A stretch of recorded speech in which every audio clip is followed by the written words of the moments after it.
Give yourself permission to say what you want to say.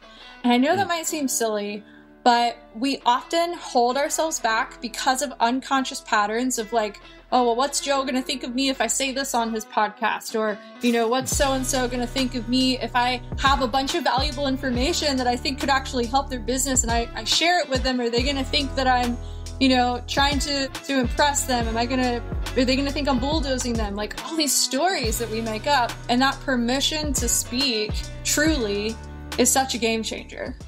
Hey, I'm Joe Fier, and welcome to the Hustle and Flow Chart podcast. This is where we talk all about building businesses so they give you the freedom and fuel for your life. I'm not here to help you build $1 billion business, but I am here to help you create a business with systems that work for you so you can make more money than you need just by working part-time. I was a chronic hustle mode kind of guy, and I want to share my experiences and mentors I've met along the way to help you reframe things to be the most effective as an entrepreneur. I wish I had this guidance and insight when I was younger, so that's what I'm doing here for you. Please share and enjoy. All right. Malorie, welcome to the show. Finally, it's been at least 2 years after we met. Yeah, so I believe, honestly, it was 3 years ago this week because they just had PodFest a couple days ago. So yep. I think we're coming up on that meeting in person anniversary. The last time, well, we've talked since then, but meeting you in person, I'll never forget because that was the last thing that I did. And it was like the world was shutting down for COVID the day PodFest was ending. And we all were talking about it, but we didn't know really what was happening. And so meeting you and doing the podcast mastermind has a very large timestamp in my brain. Well, I think it's been paying off. I wouldn't take credit for this, but like your podcast, Abundantly Clear, which I've definitely gone down the rabbit hole because you make it super simple with these little like snippet episodes.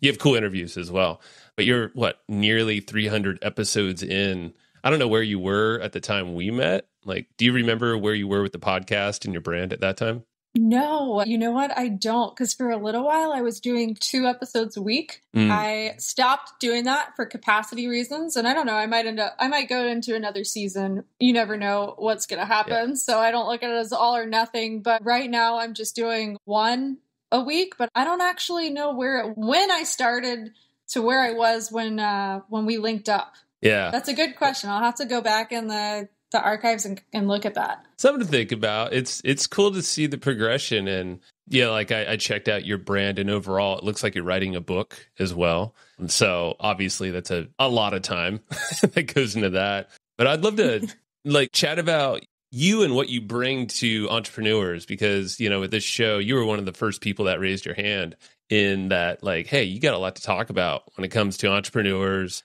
The theme here is kind of finding our enough. How far do we push in a whole variety of angles in our lives? It's not just on the business front, but, actually understanding who we are and what we're putting into this whole machine of business that can generate all different things for ourselves. So I guess, who is it that you work with and what do you do with them? Mm-hmm. So I'm a performance coach. And I think before I even get into what that means, I think a lot of times when you think about a performance coach, you think about a bunch of people who all are trying to get across a certain finish line.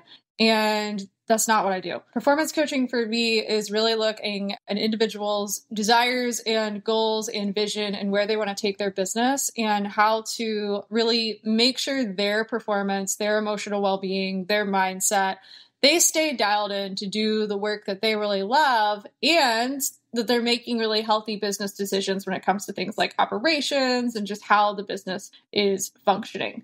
So people come to me at different stages and seasons of business, but usually it is somebody that has some goals, they want to keep growing, and they're looking for, more of a trusted advisor, someone to keep in their corner to help them stay accountable, help them move forward, and continue to not just achieve, but continue to grow. Yeah, I think I like how you said that, because we're all growing, and as entrepreneurs, I think that's the thing that is in us all, is to figure out that growth. And I don't know, we have this feeling like we want to push for more, but sometimes we can get a little lost in the direction of where we go, and in that kind of push for greatness, I guess, more or less. And what I've noticed is a lot of times that can take us off track and lead us to uncertainty in a whole variety of angles of our lives and potentially burnout, and just kind of like crash and burn. And that can kind of set us up for a whole series of other events that are unwelcomed, And so I'm curious how do you work with these folks and help them navigate times like that? That's a great question. And the burnout is prevalent in the business world. It's really easy to just keep doing for the sake of doing. And I think where it really starts is, and you're a good example of this. You've gone through business growth. You had a partnership. You guys are doing different things now. You're both dialed in your lane.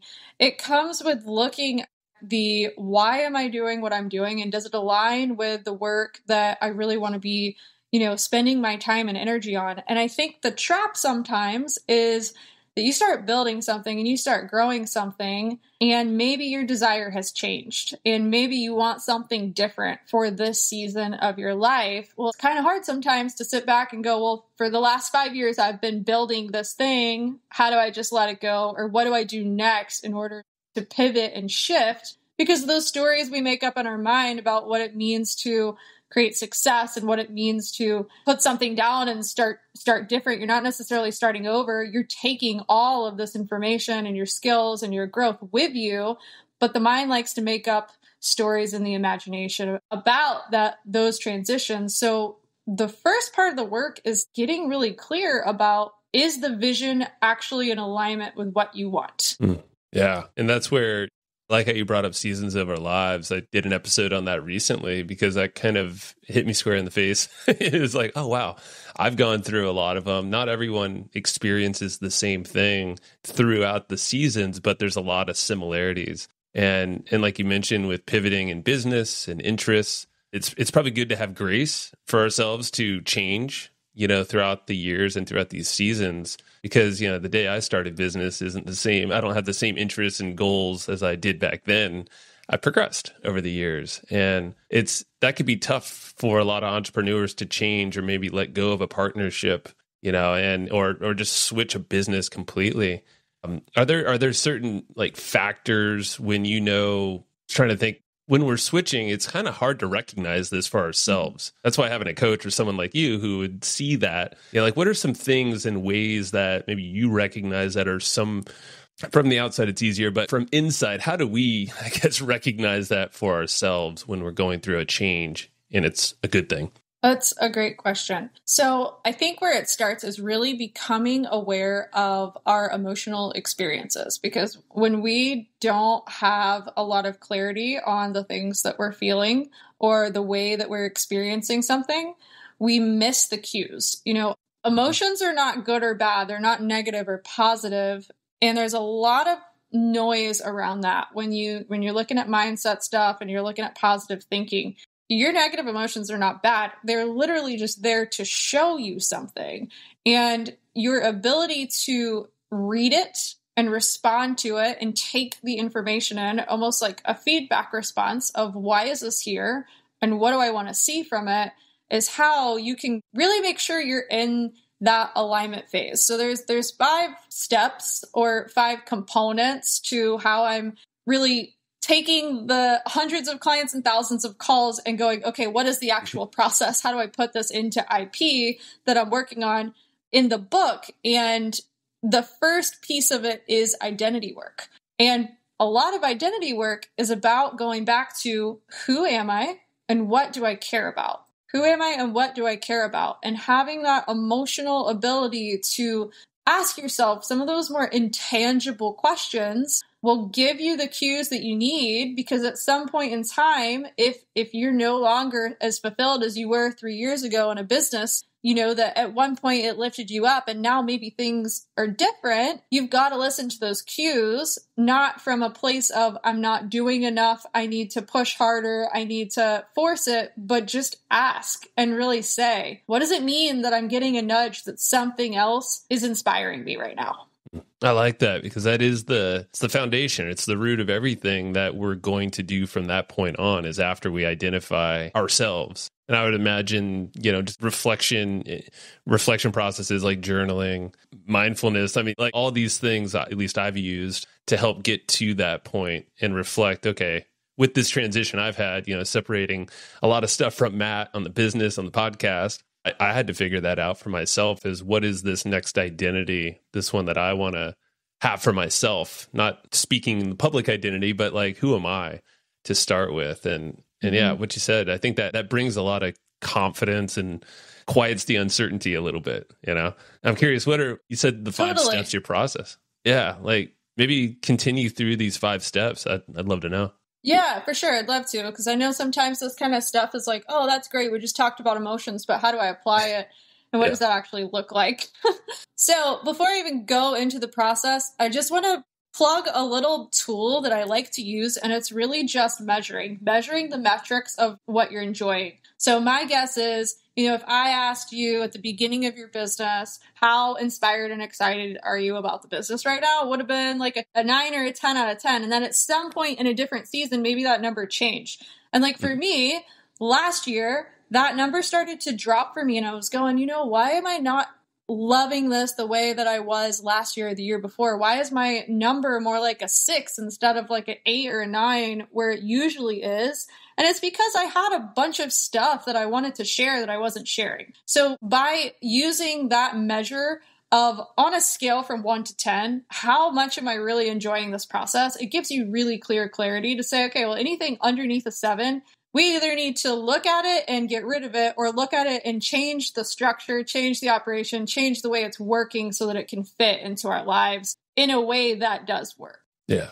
Are you just asking yourself that question, journal prompts or some kind of thing like on a consistent basis, weekly, or just whenever you feel like something's a little out of alignment? I am. I use that question all the time because I think it's very measurable for me. And like before I started working with people's emotions and in personal development, I worked in engineering. So there is still very much like a linear operations mind of wanting to know, all right, let's be practical about this. Let's be really tangible about this. What are the numbers? And I use that metric all the time with my clients. If they're coming up with a new idea or if they're, avoiding talking about something, we go there. And it's like on a scale from 1 to 10, what's your interest level? And if it's below a 7, or if it's honestly, a lot of times, if it's a 7 or anything below, it's an indicator that we need to look at it. It doesn't necessarily mean that we need to get rid of it from the business, but we need to look at the why underneath so that we're not just living on autopilot. Because without that conscious awareness, we are just doing and we're not paying attention. Yeah, it's easy to do in business and, obviously to-do list or just in list. So, it's usually a priority issue and that's probably going all the way back to us and interest level and our identity that we can reprioritize things. I might be getting ahead of ourselves in this 5-step sequence. So I love it. That's a great tool. It's great. Yeah. It's great because what you just said is like, hey, you got to remember, because we forget sometimes, right? Like I'm saying this to myself too. I'm not saying this to like, out of shame or judgment for people. Like we all get stuck in this sometimes. We all have to remember we have the power of our decisions and we have control and we get to decide. There's so many times where people in business will be like, oh, I can do it that way. Like I've literally heard people say this out loud and it's like, well, yes, of course you can do it that way. Like it's your company. You can do whatever you want. But because we get stuck in the operation side of it and running it, we just forget to look. Yeah, we have permission and it's usually not an external thing. It's usually internal from what I've always found. And yeah, maybe less running the business and let's walk through certain aspects of the business. Let's walk through business, huh? That's nice. Let's stroll through it. Right. Let's take a stroll. Right? Change the narrative a little. So I'll take you for a stroll down this process of what I'm trying to do right now with my IP. Thank you. Okay, so identity is the first part of it. Identity is all about, looking more at some of the the deeper belief systems of who we are and why we think the way that we think. So identity work is really that understanding of like, what do I believe to be true about what I'm capable of? What do I really believe to be true about control? What do I really believe to be true about all of these different elements of how I get to experience life? It is like the deeper work. We could do 15-hour podcast episode just on identity work alone. But the point of it is, it comes down to two things. Who am I and what do I care about? If you can look at those two things every single day, who am I and who do I care about? You're doing a level of identity work that most of the planet is not even paying attention to. So that in and of itself and revisiting those two questions is going to really help you create alignment and not burn out. Now, the second piece is vision. It's where you're headed. We want to know where you want to go. And this is a cycle that changes. So this process I'm not teaching this formula as a linear thing that you do once, because I believe that we keep revisiting it. When we're going through a transition, you're a great example of this. You're going through a transition of shifting the business. We have to revisit, is the vision still what I want it to be? Or is there something else here for me that I would like to explore? Being really clear on the vision then takes us to structure. And the reason we do identity work before vision is because we want to make sure that we're building something that we really want to build, not something that a person in a mastermind is building that we're inspired by and we think we should do it too. Or we've been doing it for 5 years, so we think we should just keep going with it. We want to make sure that we're actually creating from a strong foundation and moving us forward. I have clients that run massive companies and I have clients that don't. And neither one of those is right or wrong. It's just the permission they give themselves to be clear on how they want to experience their life and what they actually, want to do moving forward. And honestly, the more and more I do this work, there's not a lot of people that really want the responsibility of being a CEO and having hundreds of employees. Believe it or not, it's a huge task. But for some reason in the business space, there's been a message of grind and massive hustle to the point, opposite of what you guys teach, hustle and flow, or what you teach rather, and what you guys taught for such a long time. Just grinding and not worrying about anything else. There's been such a message of that a lot of people have found themselves disconnected from who they were because they weren't running the business the way that was actually true for them. And the vision was distorted because of that. So that's the first two. Do you want to talk about either of those things before I move on to the next three? I really think that, vision and structure, because you mentioned how I've been changing a lot in the business right now. This is another pivot point. I think really getting into the vision, because that's the point where we're creating some of these goals. I know goals are set there based off of the vision. The vision I feel like the vision is getting worked out, at least for me personally.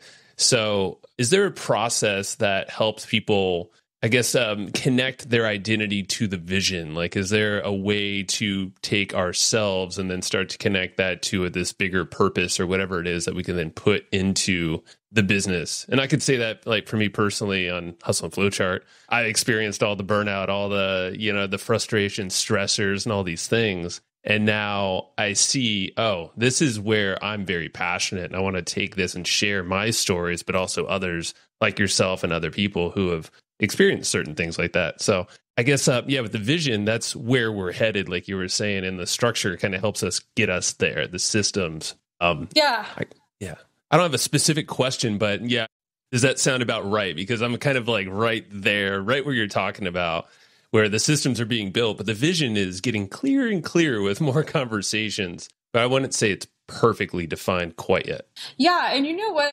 I'm actually glad that you said that, because even as I am writing out and working with my book coach on how to get this IP into like a methodology or a formula, and I keep saying this to her, and it really is true. This is the formula that I see works. The stages are going to be different for different people and and where they find their own clarity. So most of the time, who you're being, where you're headed, setting up the structure, having the boundaries, and using your expression, how you're communicating, that works. But that doesn't mean that somebody else isn't going to focus a lot on structure and then go, and now I'm getting even more clear about what's next and what I want. So it is almost like a cycle that we go through, and we might ping pong through them but we have a Yep. tendency to come back to these 5 principles. I would agree with that. And I was going to say it feels cyclical. Yeah, it's almost like, okay, I develop a little bit of the vision here. What are some systems to help that vision come to life in a variety of ways? But then it's like, okay, maybe the vision changes a little, new systems, maybe that system's obsolete, go back to the vision. Like, does this align? Go back to my identity. It's like all this stuff does kind of ping pong.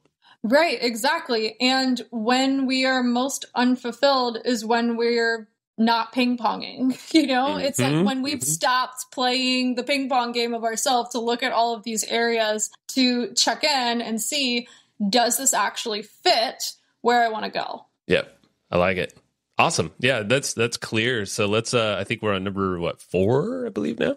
Yeah, so we just kind of did structure. Structure is really like the only thing I would add to that is structure is like the SOPs for your life. So you want to think about everything from how you're managing your health.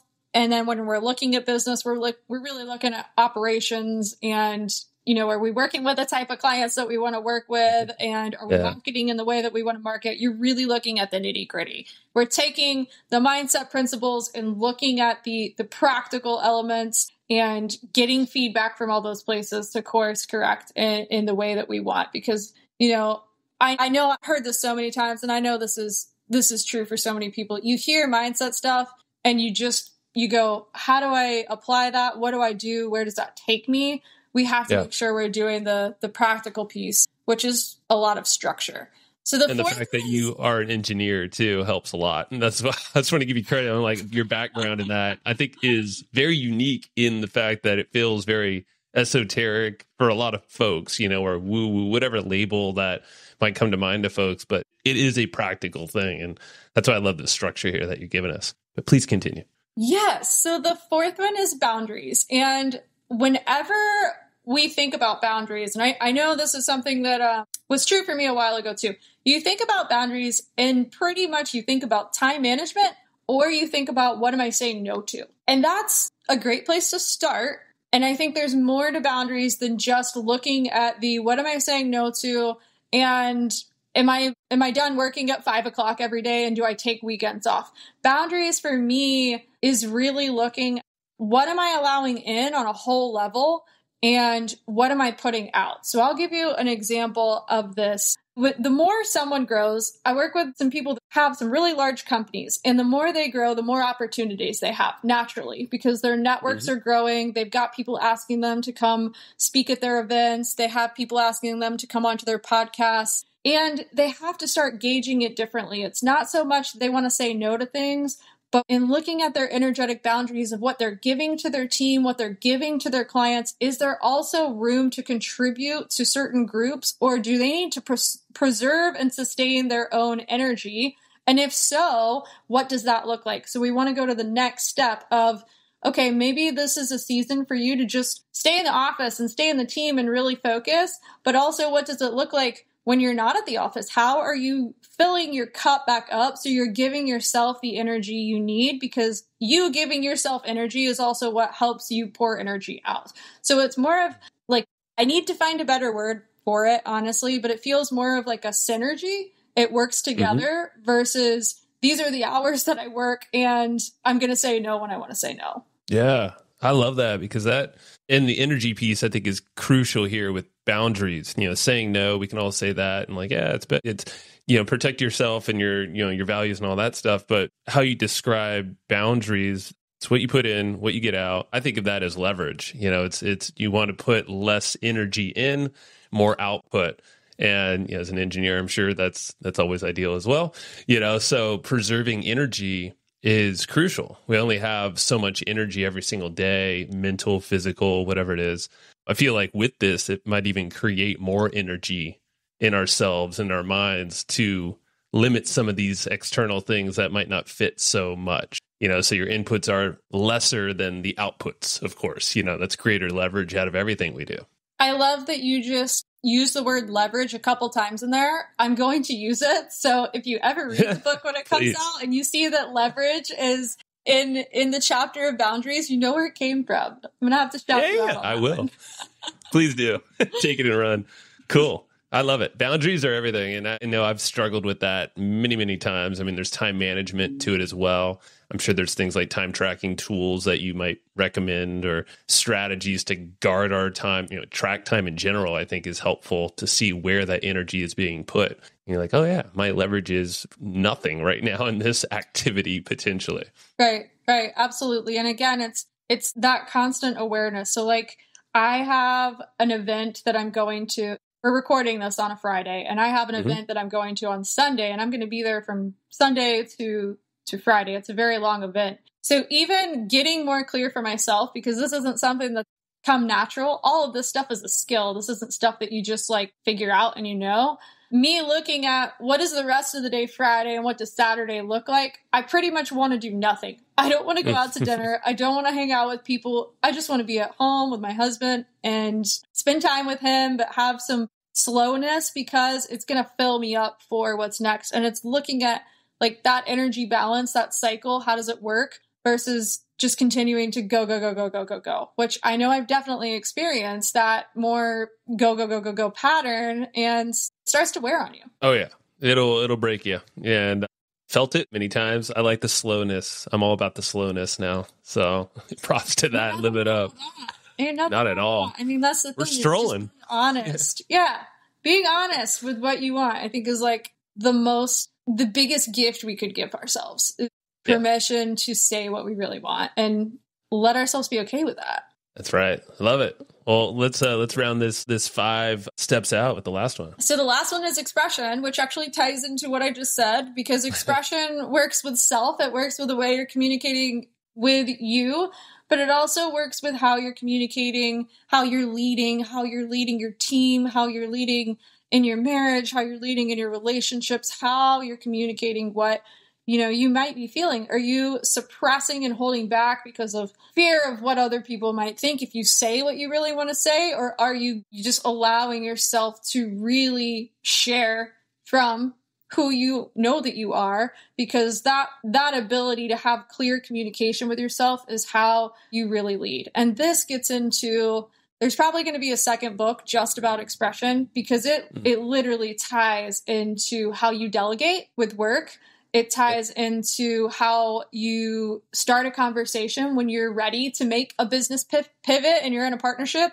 It ties into marriage, how you and your partner communicate with one another. Sometimes we hear things differently. So even like getting really clear that what I'm saying is being understood from the person on the other end in the way that I mean to say it. There's so much that goes into communication, but the biggest thing that I want people to know and take away from the book and from this podcast, from what we're at now, is give yourself permission to say what you want to say.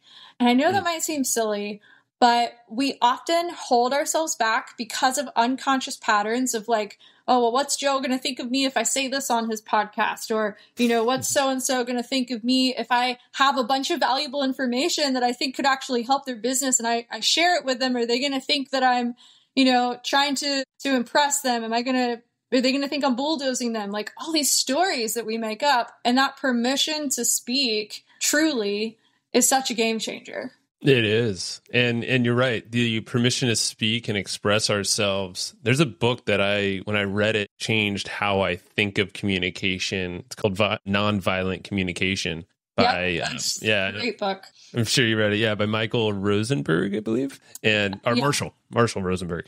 And yeah, it's integrating everything that you said. It's integrating ourselves, but also it's this tapping into our emotions and knowing that, it's not combative. There's certain words and phrases and ways, approaches with communication, but once we know ourselves, our identity, our values, and everything else that comes from there, I feel like our communication just becomes a lot clearer. We know what we want, and we're not bulldozing anybody, but we're taking them with us, or we're guiding them, however it might be. Exactly. And that's why it's actually the last piece, because it's kind of like, okay, you've got all this stuff, the self-awareness and the self-work that you've done, and you've got your vision and you've got all these things in place. Now, how are you going to communicate it to the world? It's like, what does that actually look like in practical action? This is sweet. I can't wait to read the book, and I will read it.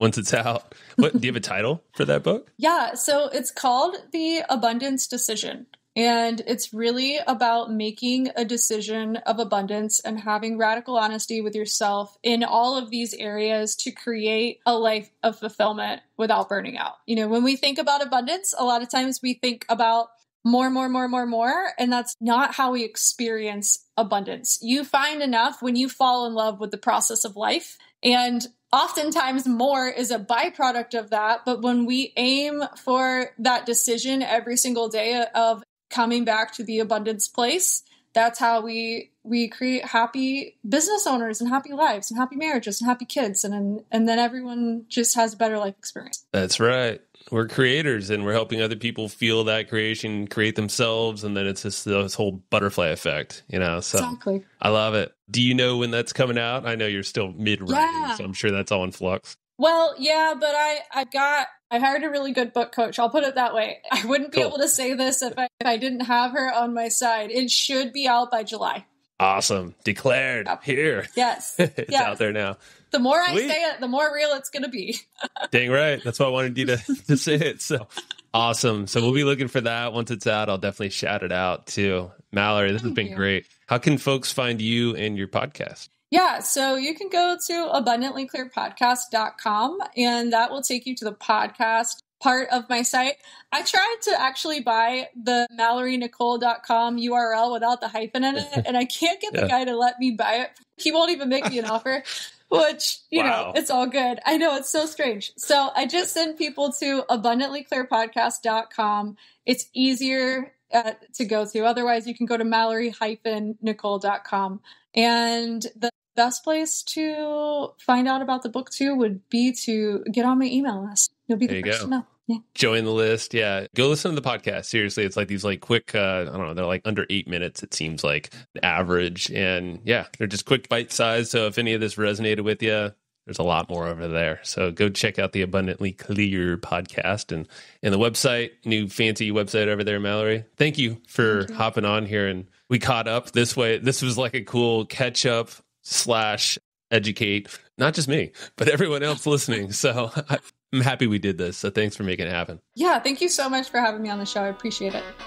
All right. That's what I got for you today. And remember, it's not all about living to work. It's all about working to live, if you need to do the work. But, you know, work can be fun, and it should be fueling for your life. So if you enjoyed what you just heard, if you got some nuggets of wisdom that you want to share, or you're just noodling on right now, please go tell others. The way that people find this show and how you can help others get their aha moments is through word of mouth. So if it is telling your friend, telling your family, sending an email to your list, writing a review, or whatever it might be, everything helps. So thank you so much for listening to the Hustle and Flowchart podcast, and I will see you next time.